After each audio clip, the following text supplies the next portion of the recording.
Hello and welcome to another edition of the Blue and Gold Gridiron Show, where I apologize. Last week I actually did tape an episode previewing Liberty and Basha, but couldn't figure out the sound thing. I'm not an expert at this whole YouTube/podcast deal, so we are going to do our state championship preview, as I promised some previews of games. So we're going to preview all four of the state championship games left, and all four of them should be really, really highly entertaining football games. Unfortunately, not going to be any film included, not going to be a super long episode, but going to give my thoughts for whatever they're worth on these championship games. And what a great season of high school football it's been. Really enjoyed following. Obviously, our season ended before I wanted it to, but I enjoyed following these playoffs and watching all these great teams and coaches and schemes and different things. Arizona's become such a great football state. Really, really proud to have just finished up coaching my 26th season, all in the great state of Arizona. And if you're watching from another state, really enjoyed seeing some of the stuff on Twitter and other places. There's been some really highly entertaining stuff out there from coaches, some good content. We're hoping to add to that and talk some ball for our state championship preview, and hopefully some people get something out of that. While you're doing that, I just want to take a moment to remind all of you the Blue and Gold Gridiron Show is brought to you by School Funder. School Funder, the only online fundraising company in America that lets you keep all of the money your team raises. So I don't understand why people willingly give away 20% of their funds. You don't have to do that with School Funder. You can get a hold of them. You'll keep all of it. There's a small little processing fee, credit card wise. Anything else goes directly to your program. Most any other fundraising type of things is going to take a big chunk out of that. Not with School Funder. I encourage you to contact them, schoolfundr.org. Let them know the Blue and Gold Gridiron Show sent you. And as you're doing that, because it'll help the show, and as you're helping the show, please take a moment, like and subscribe. We're really, really trying to push the envelope, get our likes and subscriptions up so we can reach more coaches with what we think is pretty good content. So don't want to take too long. I know I watch a lot of podcasts. Sometimes I get frustrated when they go to the 10, 11, 12-minute mark of ads, so I want to make sure I don't do that. But before we get into the state championship game previews, I would be remiss if I didn't take a moment, and obviously these are going to be rhetorical because I don't have a guest on this particular episode, but I'm going to talk a little bit about the whole Lane Kiffin situation, the whole just in general coaching situation with coaches hopping on the coaching carousel. And this could be, because this has trickled down to the high school level, and I'm not going to offer opinions or anything either way. I like to think I'm a pretty loyal guy, and I always would want to finish. I don't think high school coaches in a lot of ways can comprehend the money being thrown around, but as I believe Coach Kiffin said, it wasn't really about the money. Either way, he was going to be a very, very wealthy man. But I got to ask, we see players moving, we see coaches moving. Coaches have been doing it a long time. A lot of people watch the Bill Cowher rant on this, and he's right. He's definitely right about it. I'm not sure I understand how we can preach to kids loyalty and commitment if you're not living that out yourself. And I think it's interesting to see, and anybody that wants to leave a comment or whatever, what your thoughts are on this. Why is it? Is it just, I've heard a lot of people say, you don't want to be at one school long enough to make yourself the villain. And obviously there's not, at that level of college football, there's so much money involved that I can sort of understand it. At our level of high school, and I don't begrudge anybody wanting to make a jump or wanting to do something that is what they think is best for their family. And if it's a financial deal, I can understand that, particularly at the high school level, because there's some districts that pay far better than other districts. That said, I think it's difficult why coaches are jumping around in the high school level to talk to your kids about all those things that I think build good men and build men of character and build good husbands and good fathers and all those things if you're not sort of living that out yourself. And obviously sometimes with admin there's not a lot of loyalty to coaches, but I just think it's an interesting thing, and I guess I am offering a few opinions on it, because I think one of the things about what we do that's different, and I'm not begrudging anybody making money. I think it's wonderful. High school coaches are selling content and making good money. I think that's awesome. But I do think the biggest part of our job is to try to build that next generation of husbands and fathers and those type of things. So hopefully everybody is taking that in consideration. I'm not talking about assistant coaches trying to make the leap to head coaching jobs. I totally understand that. I think that's warranted. I think anytime you're getting a promotion, I can understand that to some degree. Although even when I have left other schools and I left Red Mountain to come to be the head coach here, I felt bad a little bit. There was position coaches guys that I'd coached that I want to continue coaching, and you kind of build those relationships. But the question I would ask, and like I said, anybody can offer their thoughts, is why don't you see as many of the Arizona has had some. Richard Taylor just finished up a 30-year run at Centennial. There's other guys. Dana Zupke, I think, is approaching close to year 20 at Pinnacle. But for the most part, you don't see guys that are at one school for long periods. And I'm curious why guys think that is. What is the reason behind that? I don't know. Like I said, I understand coaches trying to go to the best fit possible, but I think there's definitely something to be said for the loyalty of being at one place and being at one area in one community, trying to build it the right way. And the thing about building is you could be in year 4, you could be in year 1, you could be in year 12. Always kind of rebuilding your culture year to year. You're always rebuilding the work ethic and all those type of things. That's why I think there's a really big difference between coaching a team, Kenny Dillingham talked about this, and running a program. Running a program and coaching a team are two different things. Occasionally, I think if you're doing things the right way, occasionally you might have a football team that doesn't win as many games as other, and there can be a lot of reasons for that. It can be maybe you made some bad calls. People in the crowd say that. That could be it. Maybe it is it. Maybe you had some injuries. There's a lot of things, but I think if you're running a program, that's different than coaching a team. And I really, just some food for thought. So I'm interested if any coaches want to, if you got to this point on it and you want to offer some comments in the comment section, I'd love to hear it. I love trying to get guys conversing and talking about things. I really genuinely enjoy listening to different guys' opinions on various subject matter, even if it's different than my opinion on something. I think that's one of the things maybe we've lost, is if you have a different opinion than somebody that all of a sudden you're enemies. I don't think that's the case.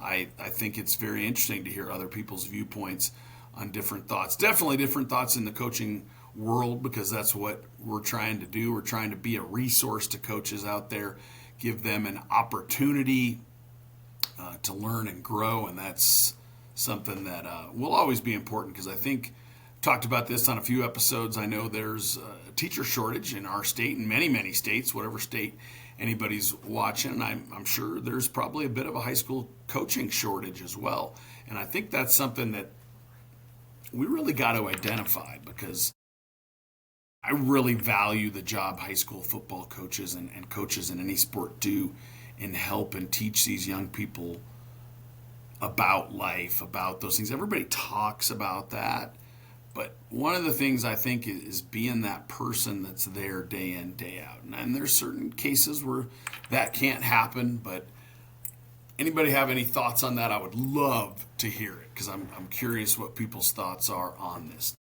I'm going to get into what I talked about here, state championship game preview, and want to talk. We're going to go 4A, 5A, 6A, and Open. If anybody is listening from out of state, Arizona does an Open state championship, which is, I think, really a valuable thing for Arizona, because Arizona is an open enrollment state. So it's not like if you live down the street, you're going to that school. You can choose to go anywhere, and that happens a lot in Arizona. That's why they created the Open division, and I think that was a good thing.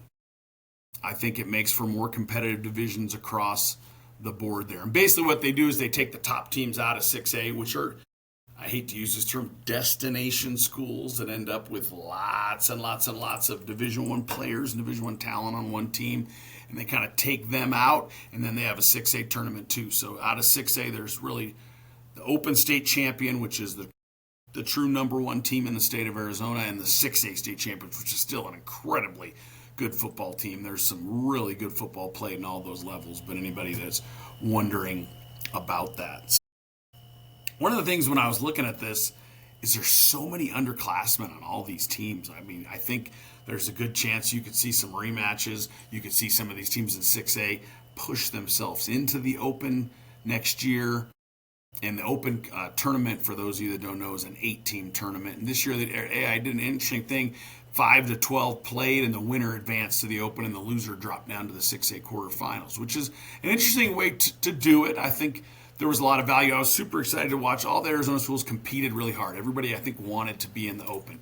That said, you got Basha, you got Liberty, you got there was probably Basha, Liberty, Chandler, Hamilton. There was probably 4 teams that kind of separated themselves in the state of Arizona. I really wonder what that 6A tournament would have looked like if phenomenal teams like Red Mountain, Mountain View, some of those teams, Brophy, that lost in that Williamsfield, those teams that lost in that round, what it would have looked like in the 6A tournament if they got to compete in that. That would have been interesting as well too. But like I said, really interesting piece on how many of these teams have underclassmen that made big contributions and were big-time players on these teams. But we're going to break it down. We're going to start with 4A, which I'm very familiar with 4A. Obviously, coached in 4A the last many, many years. I haven't coached in 6A. My last year in 6A was 2011. So I've been in 5A for 1 year. We were 5A in Prescott in 2012, and then the rest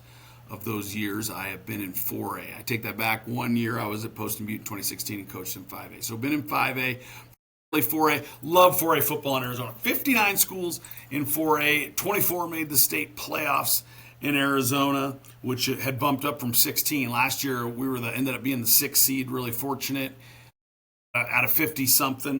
But this year I think Arizona did a good job expanding those playoffs. There was a lot of excitement in there. This state championship matchup was in Arcadia, who's 13-0 coming into the game.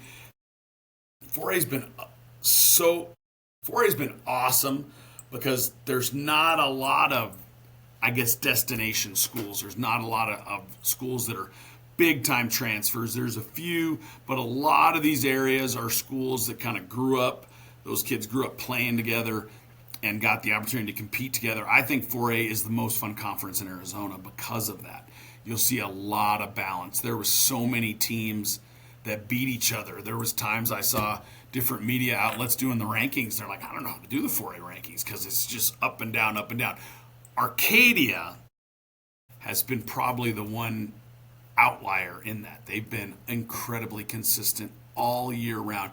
Interesting part of this 4A matchup, both schools have first-year head coaches, and I think that tells you a little bit about the programs that were already in place there. I know Coach Pasquale and Coach Campos were both on the staffs. Not saying they didn't have their own flavor, didn't have their own mix, but these are programs that were really, really strong already. Arcadia had been in the quarterfinals last year, the semifinals. The year before that has been incredibly successful. 13-0, led by a really strong, and I've heard this from lots of people, and I've seen them on film a few times, led by a really, really strong core senior group. That group led by, they got a receiver, Ian Slater's a senior, 82.1 yards a game. Zach Smith, the quarterback, incredibly consistent. And Ryan Jimenez, who's averaging 134 yards, well over, I believe, 1,500. Approaching, probably getting close to that 1,1700 range. But Ryan Jimenez has been incredibly workhorse back. Your definition of a workhorse back. I watched Snowflake does a great job. They have all their games on, just like we do. Our games are all streamed, so anybody asks for any film on us, I was like, yeah, it's out there anyway. You're going to see it anyway. Similar to Snowflake, but I got the cool part about that. We played the day before Halloween. Snowflake Arcadia played on that one. Ryan Jimenez, 41 carries, 250 yards. in that big victory over Snowflake that was 1-2 at the time, and Snowflake definitely could have easily been in the state championship game. But Arcadia has been so incredibly consistent. Leading tackler is a junior, Braden Knob. I'm probably saying that wrong. They also got a defensive end that's made some plays, another stud linebacker, Chase Connolly. Arcadia, interesting. I've enjoyed watching Arcadia because they do a lot of stuff in the shotgun, obviously, but they also do a lot of things under center, do a really good job, kind of similar when we did our breakdown of Hamilton Mountain View. They'll mix in that stuff. I think that's something you're going to see more and more of, is teams trying to mix that in, because I think play action, there's certain things. They get in the I formation and bash you with Jimenez at times, run power, great play action game. Tough defense. A lot of really good things on defense. Well, this is going to be a heck of a game. Micah Mountain, they were defending 4A state champions last year. Dominant victory over an outstanding Arizona College prep team that ended up being a quarterfinalist in 5A this year after moving up. Micah Mountain graduated a ton of guys. I think a lot of people thought there would be a bit of a learning curve, and they probably dropped some games early that I don't think they would drop now, definitely. But got it going when they needed to. Huge win before Arcadia got that win over Snowflake. I don't believe Snowflake had lost a home game in 2 or 3 seasons. Anytime you go up to Snowflake in late November, it's really, really difficult, and they were able to win that game in the quarterfinals, which tells you the kind of moxie and toughness that team has. Really talented running back, Jeremiah Anderson, Riley Carson, athlete receiver, made some big-time plays. Outstanding linebacker, Broden Schmidt. And what I saw in that game, I also got a chance to watch a little bit of Micah Mountain on film. Really, really good football team. I coached against Eddie Campos, who's Jay's father, when he was at Flagstaff High School. So there is 2 really, really good coaches. First-year head coaches at those places.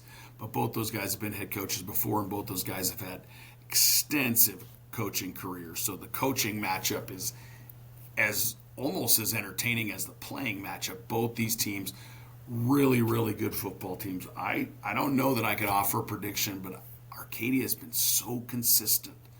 So much consistent. If I had to, I'd probably take Arcadia in a really, really close ball game. But that 4A game, I think, has the potential to steal the show of the 4 state championship games this weekend, because it'll be a really, really entertaining football game. I wouldn't be surprised in the least if Micah Mountain repeats as 4A state champions, and that would make it 3 years in a row if they are able to do that. Obviously, they did it last year, and before that CDO. It'd be 3 years in a row that the 4A state title has resided in Tucson if that happens. So that'll be an interesting matchup. Like I said, I could totally see that either way. Moving on to the 5A matchup, this one is one that another game, I'm going to sound like a broken record in a lot of these, another game that I think is going to be a spectacular football game. Desert Mountain, who last year was in the Open. Last year, the Open included those 5A schools as well. This year was just a 6A thing. Desert Mountain was in the Open last year, so they could easily be going for a repeat state championship had they not been in the Open, because they've been such an incredible program since Conrad Hamilton took over. Conrad Hamilton, if you've not ever seen him speak, I know he had a stint at Arizona State. He is one of the top defensive minds anywhere in the country. This guy is incredibly intelligent. I've watched him at a clinic and him talking about some of the things they do defensively. There will be a phenomenal defensive game plan for an outstanding offensive team in Canyon View. And speaking of coaches, another, like I said, great coaching matchup. So many great coaches in the state. Either of these guys, I think the coach of the year has to come out in this matchup here, because both these guys are phenomenal. Alcantar, first-year coach at Canyon View, led Dysart to big things. This guy, I think you got it. I as good as both coaches are, I think I would give it to Canyon View's coach for the overall coach of the year in Arizona, because of the spectacular job he has done. Canyon View this year, taking them to a state championship game. But Desert Mountain, like I said, a lot of really big weapons. They got a sophomore, Easton Connor, running back with 16 total touchdowns. I believe most of their top returning tacklers are all guys that are back as well. They got 2 stud linebackers, Christian McComber, Brody Morrison, 2 good receivers.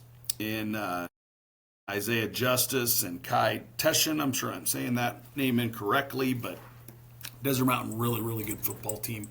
Really well coached, do a lot of things defensively. One of the things interesting, just from a coaching perspective, in the clinic that I saw Coach Hamilton do, he was talking about they spend a lot of time because they have a lot of checks, they have a lot of different things in their defensive package week to week. They spend a lot of time walkthrough. Everybody kind of probably does walkthroughs.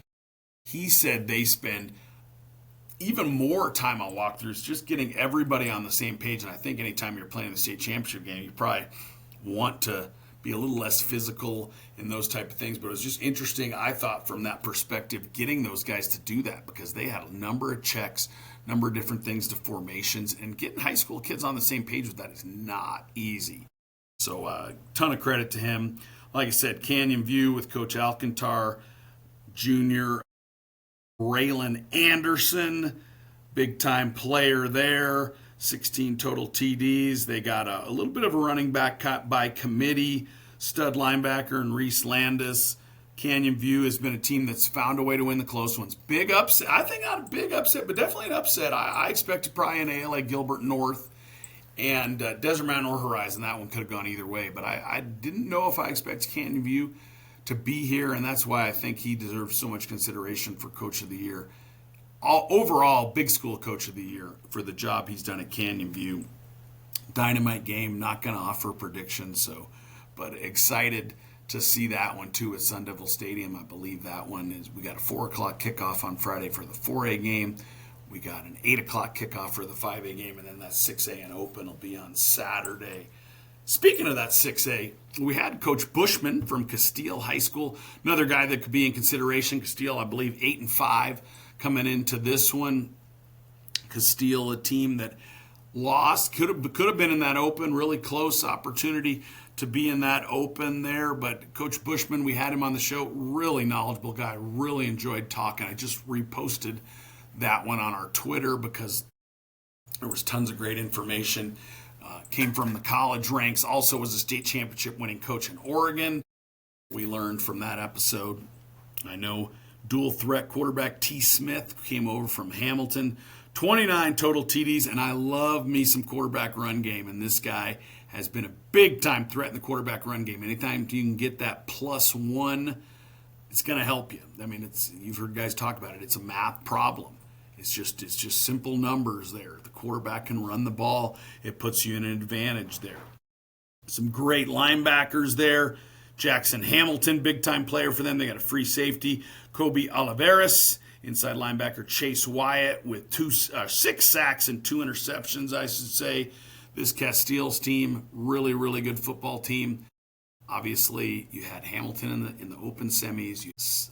Open championship game is 2 Chandler schools. The 6A title game, you have Castile, which is another Chandler school.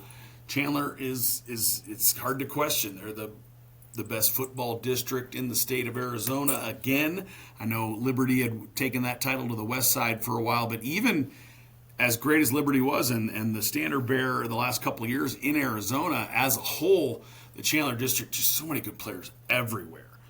And they're facing a team, Centennial, that's won 8 state championships under Richard Taylor, now his son Andrew Taylor, longtime defensive coordinator there, now the head coach there, getting a chance to take the Coyotes back to the state championship game in 6A where they won last year. Wild story last year, entered the playoffs 3-7, reeled off 4 straight victories to finish 7-7 and win the 6A state championship last year. This is a team, outstanding running back Owen Reynoso, Carter Reedy, and Torrin Hill. At the receivers, they got a sophomore quarterback, Titus Hill, 21 passing TDs. All 3 of their leading tacklers are back. All of them will be back next year, so this Coyote team going to be one to deal with as well. This game going to be a really fun one. Really interested to see that quarterback run game that Castile presents with T. Smith being able to do some things against Andrew Taylor, who's always been a great defensive coach. Coached against Centennial way back when in 2011, my last year in 6A. We went over there when I was coaching at Red Mountain, and they've just been extremely well coached for years. That's going to be a really entertaining matchup there. Could see it going either way. Like I said, you're going, I got to make a prediction. I'm not, it's hard. All these games are really, really good. I think if you go out and this is another thing I talked about the other day. Is there a better value anywhere than high school football? You go to a high school football game, you're sitting, and I don't know exactly what everybody's prices are. I think ours charges $8 to get into games. I think state championship game will be more. Maybe it's 15. Maybe it's $20. I don't know. But is there a better entertainment value in anything than high school football? As I talked about, longtime pro wrestling fan, love going to Sun Devil games. Unfortunately, those coaches' tickets are still available to head coaches in Arizona, but I'm not sure there's a better value for your entertainment dollar than high school football these days. It's really, really remarkable. You get tons of entertainment from guys that are going to be playing on the next level on Saturdays. Some guys that I guarantee Arizona's produced more and more NFL football players. I remember watching Brock Purdy when he was at Perry, lighting things up, going, wow, this guy's going to be a heck of a quarterback. But you're going to watch guys that are going to play college and professional football for $8 to $10 on a normal Friday night. Not sure there's a better value anywhere. So if you head out to any of these championship games, I think you'll be in for a real treat. Lots of highly entertaining games out there. Moving on to the big one, the Open State Championship game. And like I said, last week, I did a Liberty Basha preview. And I'll be honest, I had Liberty winning 20-17 the final. Basha wins 19-16. Big goal line stand, causes a fumble there on the goal line, gets a big-time field goal at the end to win the ball game. Coach McDonald, outstanding coach, going for his second state championship. That Basha team. Basha team's got guys that aren't starters that have Division I offers. Just to tell you how talented they are. But incredibly well coaches, too. I know Coach McDonald took over, I believe, the play calling duties this year and has certainly done a great job there. They got two incredible running backs everybody knows about, and Gaines and Roberts, that have made big-time plays all over the place. Even heard some comparisons there with the name is escaping me at the moment. Bijan Robinson from South Point Catholic. Heard some comparisons there from that Basha backfield from the great Cody Cameron, who does a fantastic job covering Arizona high school athletics. And, obviously those are big shoes to fill, but the point here being is Basha has an incredible backfield. Incredibly talented backfield. Lost their quarterback, Jake Rogers, stepped in, done an amazing job, including going 10-12 in the Open first round for 186 yards against Williamsfield. Mark Dewerson, big-time player on defense. Cash Brock, outstanding receiver. But like I said, they got so many Division I guys out there. They got guys that are not starting. Have Division I. So deep. And I had Liberty. I'll be honest, I had Liberty winning by 3 last week. Couldn't figure out how to get the sound right with our episode, so I didn't get that one out there, but had a lot of fun examining those. Seen some two-back stuff. Obviously, when you got two backs as talented as them, seen some really cool stuff. I also posted on Twitter a few weeks back their big win on the last day of the regular season against Perry. Everybody always calls it the passing league play where you run smash and send the tailback right down the pipe. Saw Bash do that in a football game. Make both those safeties too high, split it out there, send the tailback right down the middle for a big-time catch, and saw it in an actual football game, so nobody can accuse the Bears of not doing that. They're so versatile. Lots of good things on defense. They sprint to the ball. They tackle exceptionally. So this Basha team and this Basha Chandler game is two teams that I think 100% are top 50, maybe even top 25 teams in the country. And anytime you're an Open State champion in Arizona, I think you're probably almost unquestionably a top 25 team in the country, because state's gotten bigger, more and more per capita guys playing college football out of this state.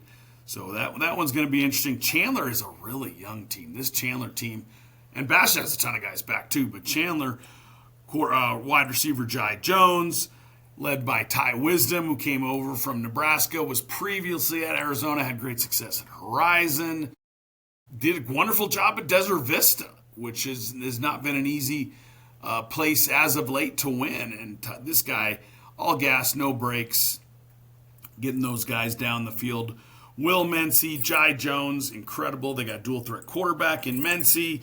Jai Jones, incredibly talented wide receiver. All three of their top tacklers are back in Reese, Kupu, and Owens. This Chandler team really, really, really talented in so many ways.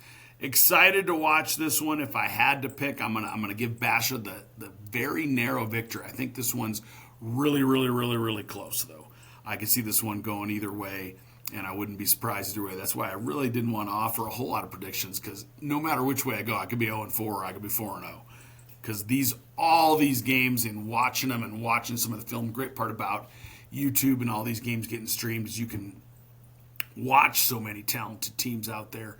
And two, congratulations to all our coaches out there. Hopefully you're watching the show. I've really enjoyed doing it. Plan on continuing doing it. We have some great guests lined up this week. We have the offensive coordinator from Tempe High School. Did a fantastic episode. Really great subject. It'll be coming out tomorrow, so I encourage you to get on that one. The subject matter on this one, we're starting our coaches cut-up corner, was how to utilize your guy's skill set. Under-talked about thing, I think. He talked about guys maybe had a certain area they weren't great in, but they had this skill they were excellent in, and he kind of breaks down how he used those guys' skill sets to get that in. I think I heard Bill Belichick, one of those guys, telling his staff once, don't talk to me about what they can't do, talk to me about what they can do. Great. I really enjoyed that one.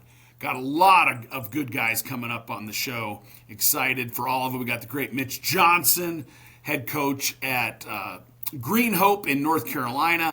Really excited. He did a gap scheme RPOs. It'll be coming out, I believe, the 17th.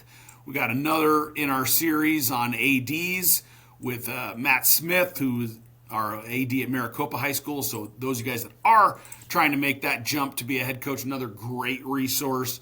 Really enjoyed talking to him because they just went through it. Maricopa just made a hire out there as their head coach. So excited about all this stuff. It's been a lot of fun. If you want to be on the show, I've reached out to a ton of guys. Some guys have been real receptive. Some guys ghost you a little bit. Either way, I love the opportunity to talk ball and learn from guys, and hopefully this is a great resource for coaches out there. But I encourage you to join us next time for another edition, which will be coming out, like I said, tomorrow. Really, really good episode with Matt Pinnock from Tempe High School. Lots of good episodes coming out, and we'll always have at least one episode coming out on Wednesdays. This week we get two. This is your bonus one with our state championship game previews. Again, get out there. 4 fantastic matchups this week in the Arizona State Championships for the big schools. Also want to throw a shout out.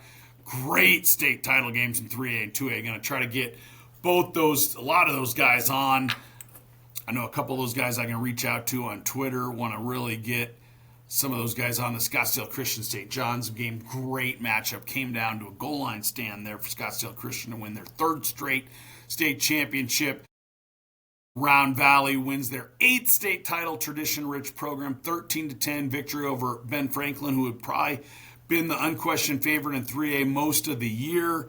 So lots of good stuff out there. I encourage you to go out and get out there and watch. If you're watching from other parts of the country, love to have you on the show. Please reach out to me, Cody, CODY.Collett, COLLETT, at PrescottSchools.com. See you next time for another episode.